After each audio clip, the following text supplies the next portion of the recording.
অবশেষে ৩ মাস পর শুটিংয়ে ফিরছেন শাকিব খান। কাজ শুরু করছেন নতুন সিনেমা সোলজারের, যে সিনেমায় তার সাথে থাকবেন ২ জন চিত্রনায়িকা। আইটেম গানেও থাকবে চমক। সব মিলে দারুণ কিছুর অপেক্ষায় শাকিব ভক্তরা।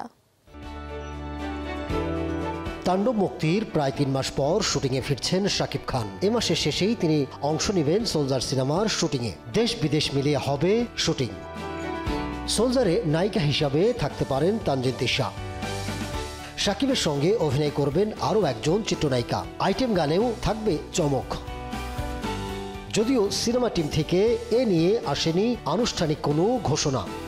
দ্রুতই আসবে সোলজারের ফার্স্ট লুক পোস্টার। দেশপ্রেম নির্ভর এই সিনেমায় শাকিব খান অভিনয় করবেন একজন গোয়েন্দা এজেন্টের চরিত্রে।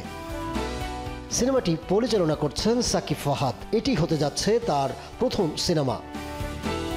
এ বছরই প্রেক্ষাগৃহে আসবে সোলজার। ঈদ ছাড়া সিনেমা মুক্তি ইতিবাচক ভাবছেন সিনেমা সংশ্লিষ্টরা।